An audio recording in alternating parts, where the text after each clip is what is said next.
Hey, we are back with we got the Wonder Kids here on International Podcast Day, the duo behind the home mat advantage, Jude Swisher, Sam Herring.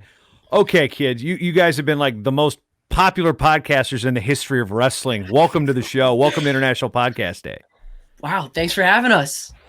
So let's take a quick jaunt of what we've got over at the HMA. So here's what we've got on the site. You guys have gone from a couple of homeschool kids doing a website that you found on Twitter because you're asking questions to Flo to a bustling and burgeoning media empire. So before we get to everything that's on the site, let's talk about what all started this. I guess Sam, first up, I'll give you the comm as we talk about some podcasting nerdery here, guys.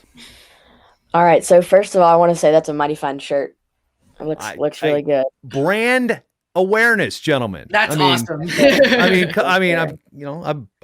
I said, it's hashtag got Sam and Switch over here. You got Tony Rotundo texting me right now. Tony's going to anchor the adult portion of the show. You guys should not be up when that comes around. When we get to recovery time, I think you're old enough now to figure out what that means. But yeah, okay, Sam, go, start. Let's roll. Right. I like the shirt.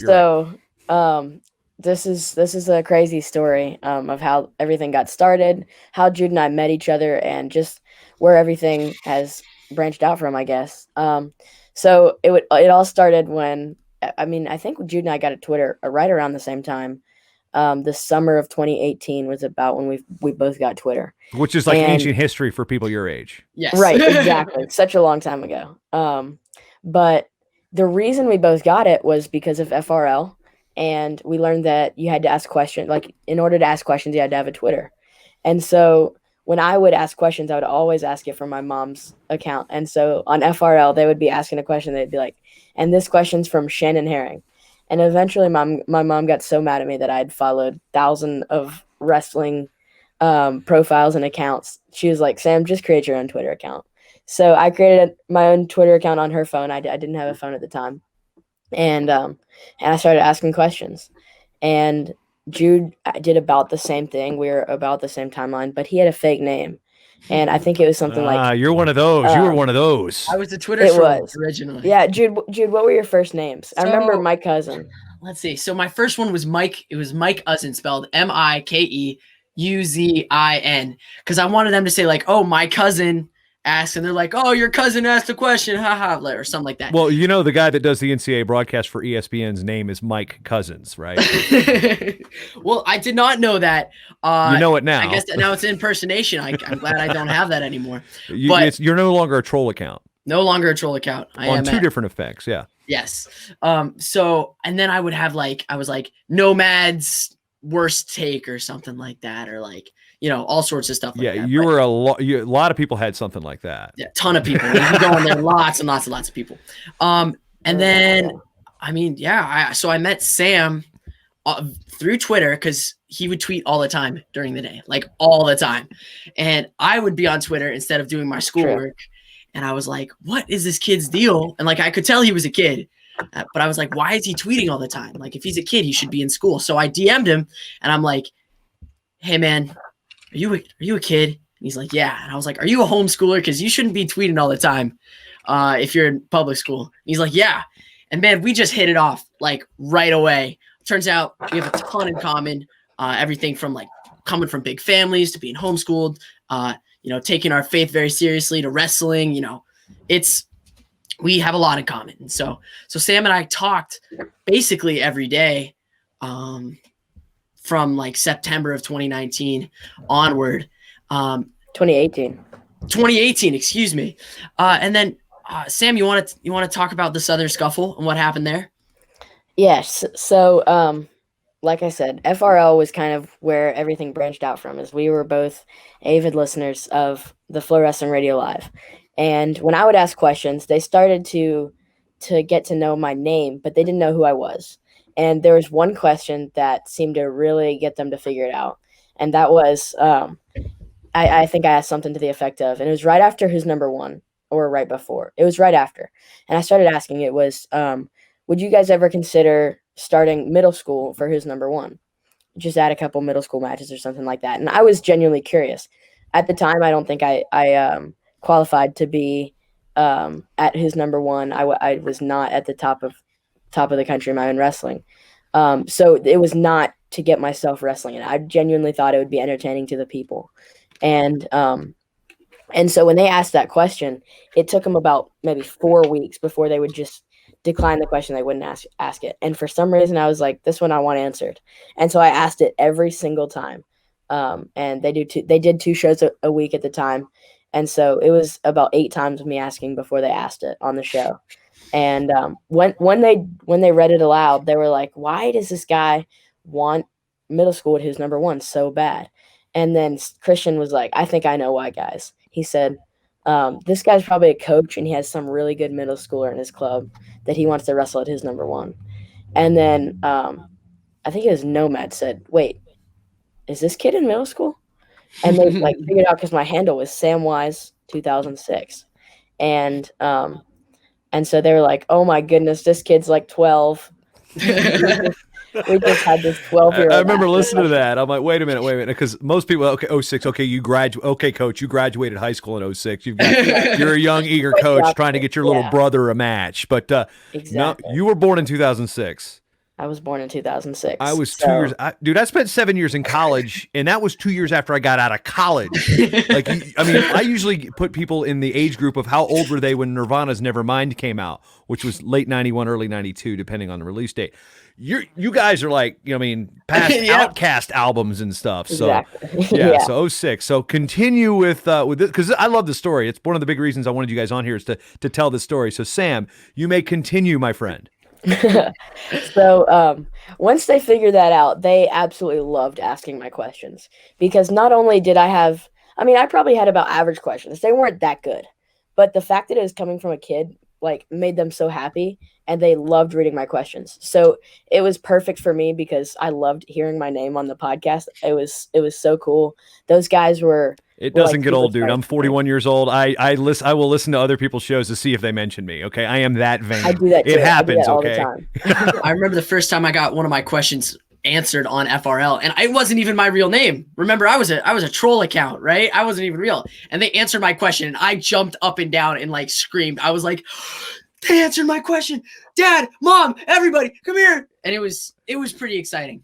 We're all like that. We're all kids. Like Roddy Piper replied to my tweet one time. And then I also, or like Rich Eisen responded to me like 2 weeks ago. And people are like, dude, Eisen talked to you. I'm like, I'm just looking, I'm fishing for tweets from Pat 40 right now because of all the drop program stuff I'm doing. But it's a mindset where there's certain people you're like, yes. I mean, I can relate to Sam, especially because being as young as he was when you guys started. I used to call sports radio back home in Virginia. I was in 5th grade. I was 10 years old in 5th grade calling 1310, the daily sports radio, talking about all sorts of stuff. So I've been where both of you are, minus the wrestling stuff. So I was definitely recording myself with the cassette off of when I would be on the show. So now with podcasting, you guys record everything. So I think we're still getting to the podcast story. So Sam, I'm interrupting again. Continue. I'm being a bad host. Well, I was just going to say we have a lot of technology advantages over what you had, but rub it in. It'll be the last time you're on the show. No, go ahead. Oh yeah. So once they started asking my questions, they started to get to know me a little bit better, and they would follow me on Twitter, and the Southern Scuffle was coming up. So they asked that question maybe November, and the Southern Scuffle is the 1st of January. And I lived in Tennessee. And obviously they knew that. I'd talked about it sometimes. And so Christian Piles reached out to me and was like, hey, Sam, are you coming to the Southern Scuffle? And at the time, I'd never been to an event that's not my own. I had only watched this stuff on Flow. And so when he asked that, I was like, wait, we could actually do that? And so it actually worked out pretty well. So I asked my mom if we could do it. We looked at the dates. And I was actually competing in a tournament in Atlanta the weekend before. And Southern Scuffle is like a Wednesday, Thursday tournament because they do it on New Year's Eve. Or they do it on New Year's. So it actually worked out really well. So I wrestled in the tournament in Atlanta. We drove up, spent some time training in Chattanooga, and went right to the Southern Scuffle. And I told Christian I could be there. And he said, awesome, come meet me when you get there. And we'll do like an interview with you, getting your predictions and stuff like that. And I was so excited. That was probably the coolest thing that had happened to me up to that point. Then you're 12, right? At this point? Right. I was 12. So I was studying all the guys in case he asked me something, and so I knew so much about everybody who ended in that tournament. I studied a lot um, for that tournament, and I showed up. I talked to Christian for a while, and it was really cool. So I talked to Christian, and then like Tony Ramos would walk up, like say, "Hey Christian, how's it going?" And then be like, "Hey, what's up, Sam?" And I'm like, "What? Tony Ramos knows I me? love it. What in the world?" And so it was the coolest thing. We got a picture. Eli's my little brother, and he came with me. Yeah, it's And the we one got a who's an picture with him. aficionado of the chicken wings, right? Exactly. Yes. Um, so that's actually where the story got started, is in that conversation where Eli's like fame on chicken wings got started. But anyway, we got a picture with the Flow guys, and Christian posted it on Twitter and said we finally met Sam Herring, and the comments just started filling out with people like, "Have Sam commentate, have Sam commentate. That would be so cool." And I would open my Twitter and have about 60 notifications like of getting followers, and Which every for a time I opened my 12-year-old is like, are you kidding me? it was absolutely insane. I had to shut off my notifications because my phone was going buzz, buzz, buzz And it constantly. drain your battery too. You don't want that to happen. Exactly. Yeah. You don't want to do that at a tournament. So the next day I had a wrestling practice at a high school there in the morning, and I get out of the practice and I open my phone, and it's DMs from Christian Piles, and he's like, "Hey Sam, everybody's saying they want you to commentate. If you're coming today, we're glad to have you commentate. Just let me know when you get here." And I was freaking out in that car ride home because I came with friends, and I was like freaking out, like I'm about to go commentate the Southern Scuffle. Um, so we got back there, and I walked up to Christian. He showed me how to do it. He put a headset on my head. I sat on the floor in front of a mat with my phone in my hand for like following how the guys did in the tournament for stats and such. Um, and I commentated about 5 or 6 matches, and everybody loved it on Twitter and said we want more of it. I commentated the semis on Flow Zone that night, and I had so much fun. And I had about 1,000 Twitter followers that came from that weekend. Yikes. So, and getting in the connection with Jude here, Jude. So you're about 2 years older, right? So you're going to be, is this your junior year or your sophomore year? Currently, this is my junior year. At the Okay. time, I was my freshman year. So yeah. Yeah, because, and here's the thing, when you're in high school or high school age, you're not going to hang out with middle schoolers. Come on, man. Nope, like never. That 2-year age gap is like a wall that cannot be broken. I still don't even like talking to Sam. Yeah, but you guys have done it for, I mean, let's see, let's look at my numbers. So as we've got it, you guys have, where to go? You have 33 interview 33 of your HMAs, then you have 50 interview shows, and you got 37 fantasy wrestling shows that were all part of the Home Mat Advantage, and now they've kind of splintered off into different places, different hosts and such. But the idea for a podcast, Jude, when does this start to enter the discussion? All right. So after the state tournament, kind of like March of 2019, Sam and I are talking, and I think I believe I threw around the idea. I was like, man, what if we had a podcast? Like kind of as a joke. It was mostly a joke. And he's like, haha, whatever. And 2 weeks later, he sends me a link to Anchor, which is, for anyone who doesn't know, you can make your own podcast for free. It distributes it, edits it. It's super helpful. So he sent me this link to Anchor. We checked it out, and I was like, I guess we're doing this now. So I took my birthday money. I bought a Blue Ice Snowball as my first mic. Sam used his AirPods. We called for the first time ever. So I heard Sam's voice for the first time in my life. And then 30 minutes later, we made a Twitter, Gmail, and made our first podcast. And it was like 6 minutes long.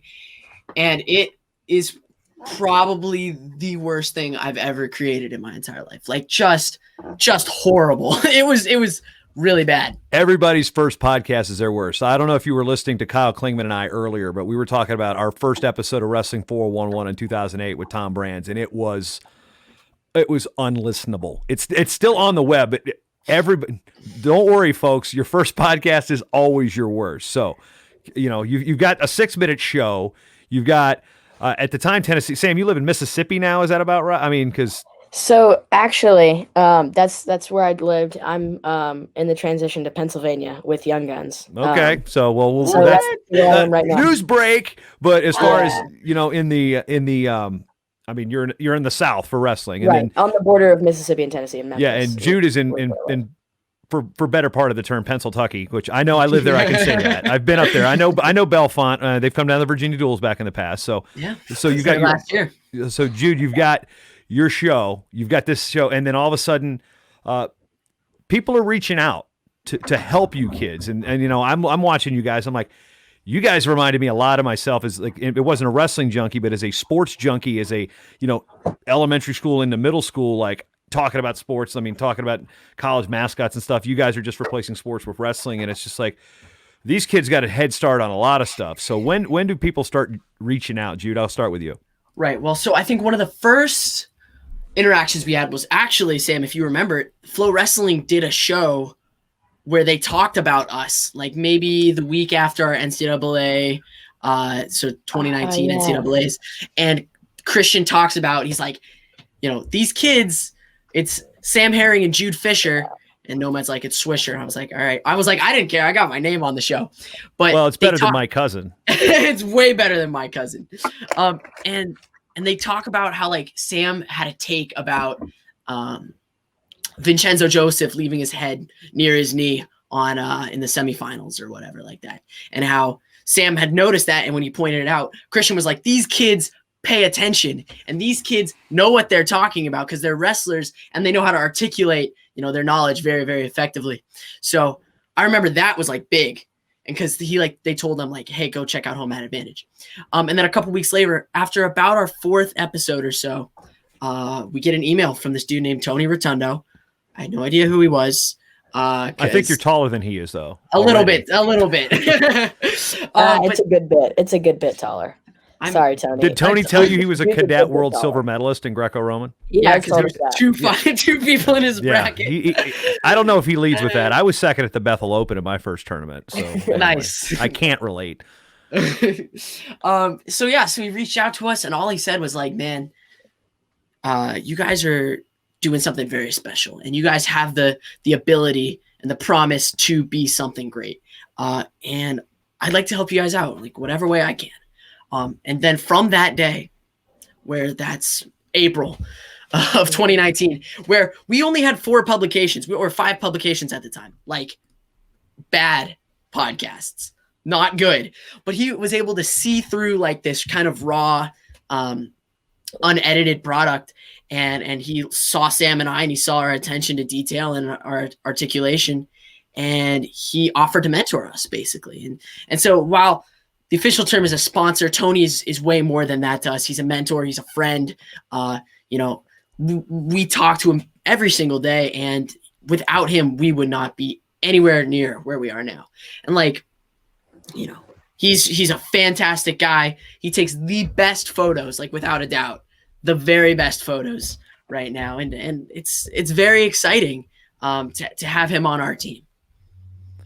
And it's been exciting to watch because I've worked with Tony for a number of years, whether it be for, overseas with UWW. He's part of our Wrestling Media Association, but he's also said you guys were definitely going to come out to hawk some stuff here. So we can go over to right there. There's the shop link. If we can bring it up on the page, it's not showing up, but anyway.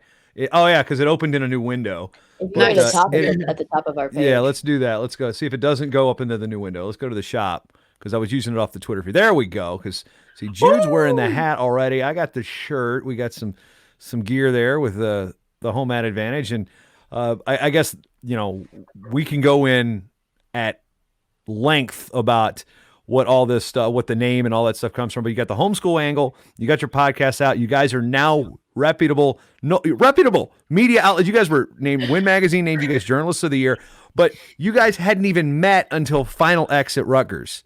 I need to hear that story. I mean, we've only got 10 minutes left in this session, and I mean, we're just scratching the surface of what you guys are doing with podcasting. So, and the media empire you're building, because in 20 years, I'm going to be the old guy, but I remember when I had you. Actually, I'm 60. I shouldn't be talking like that, but 20 years, I'll be 60. 20 years, you guys will be, never mind. We won't even go there. Don't even talk about it. Yeah. So you won't even be 40 yet. You won't even be 30. Well, you might be 35. I don't know. What are you, 15? I don't know. Whatever. 16 right now. Yeah. Okay. Now he's driving. That's even scarier. No, it's scarier. So driving to David Taylor's practice camp. So let's talk about meeting at Final X Rutgers, because that was where I met. That's where I got the HMA shirt, because that's where I met the herring side. Jude, I don't think I caught you there right away. Did actually. I did. So Okay. after the event, we just connected and talked.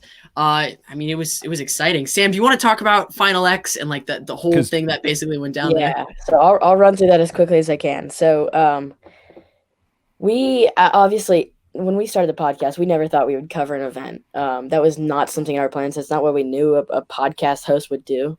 But through talking with Tony, he kind of sparked that idea because I would be in Pennsylvania for that summer, and obviously Jude lives really close to Rutgers. And through that, Tony had the idea, and we were like, well, how do we do that? What, we can get media credentials? You don't have to just get tickets and you can be on the floor? What in the world?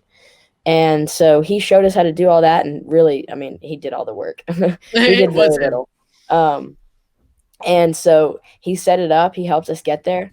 And that was the first time we had talked for about a year at that point. We had started a podcast. We had done so many podcasts. And I don't even know if we had done video podcasts. And so I don't think we barely knew what each other looked like. Yep. We met each other. Oh man, it was funny too met each other for the first time there. We met each other outside of the rack, and Yeah, I remember we I saw walked him, and we walked towards each other, and it was like kind of awkward because we're like, "Is this the guy? Is this Sam Herring? Is this Jude Swisher? Are we sure?" And I was like, "I think I know you," and went up and I gave him a hug. And Sam is left-handed, so he put his head on the wrong side of my body. So super awkward hug, really weird. I was like, Exactly. He's also at that time, I mean, he still probably is. He was a good head shorter than me, maybe a foot. And so it was just, I mean, it was unprecedented. But man, when we got into the rack and like it's popping, like it was exciting. Everyone, you know, there's Yeah, that was a great around. event. That was just an awesome event. So fun. Jude, And it was Jude missed the first session. I did miss And the first the weigh-ins session. and the press conference, sadly. Missed all that. I was at a piano recital, came for the second session. But even we like weren't joking when we said homeschooled, Jason. Yeah, we're joking. Was it your recital or was My it recital? Yeah, I performed and then we got in the car and drove to Rutgers. Yeah, we were actually meant homeschooled. We're gonna, yeah. I mean, because I've been meaning to have you guys on the Short Time Show proper to explain. You've only touched the surface, man. This is crazy. I love the synergy between you two guys. I love the fact that I mean, I'm not trying to make this about me here, but I love that some of the things that you guys are doing at your age were definitely things that were going through my mind. You know, and then before I was at age 40, I got to announce the Olympics, which was one of my goals. You guys have athletic goals more than broadcasting goals, and Jude, you being up there with you know, I don't know. I think I know what that shirt says there. Yeah, that's an M2 shirt. So right up there in State College and Bellefonte in that area of Pennsylvania. You know, there's wrestling goals you guys want to aspire to attain. But let's look at the podcasting goals in the near future in the short time we've got left here. Sam, I'll start with you. For the podcast, I would say right now we're just trying to hang on and produce content. We have not. We have been very slow. School is getting very hard for both of us, and wrestling is starting to pick up. We've got Super 32 in a couple weeks, and so we're trying to hang on and create some content right now. But we've been growing lately, and so it's been easier to create content not through ourselves. So we have just started 2 extra podcasts, the HMA Fantasy Podcast hosted by Jacob Hughley and his 2 co-hosts, Seth Gross and Jack Mueller. And we just launched the Wrestle Like a Girl podcast. That one, Mason Beckman and Jude and myself are working on doing interviews to help grow the sport of women's wrestling. And so we have a pretty large team right now with Mason, Jacob, Seth, Jack. It's a lot easier to create content, and we don't always have to do it ourselves. Obviously, last year we won the Wrestling Journalist of the Year. That was not a goal we had in mind. That was not even a thing we knew was an option. And so when we got that call from Mike Finn, that's another story for another day. That story is insane. That story, like I still think about it and I start sweating. It's insane, man. Oh man. Yeah, because again, impressive. And here's the thing: I've been a member of the Media Association, which we haven't done our awards yet since I was in high school. So, yeah, I mean, I wasn't even on the radar at that age, and you guys are. I mean, again, you've got the technological stuff, but it's been really refreshing to watch a couple of kids with, you know, just the real passion for the sport because. You know, you come through and I look at the historians that have since passed on, and I'm going through magazines and stuff like AWNs from the 50s and 60s now, just trying to rebuild my own history. You guys are coming through. You've got it locked up. So when people like me are gone, you guys are there. And then after you guys, there'll be probably some kid that's waiting to listen to FRL. It's like 8 right now that will be inspired in a similar manner. So I just think what you guys have done has been really, really impressive. I'll get you guys on to talk more about the journey and go dig deeper on these shows on a short time. But for right now, Jude, thanks for jumping in there and doing it. And as I talked to it, it's like, okay, is Sam going to join too? And I'm like, heck yeah, you could join. I'm surprised. I mean, just the link was there. It was wide open. So hopefully I'll run into you guys, maybe call your name over the PA at one of these future events. Cause usually when you hear me, it's usually a pretty big event. So, not to pat myself, I'm waiting to hear that. I got to tie myself, my ego into this somehow. Right. Of course. So gentlemen, as always, it's a pleasure. And again, watching you guys from afar, it's just been amazing. And thanks for having the time to jump in on International Podcast Day. Maybe next year you guys can do your own thing with people under the age of 25, see what you get. I don't know. You got a pretty good following there. So any final thoughts, Jude? I'll kick it with you. Yeah. Hey, man, this is just like from day one.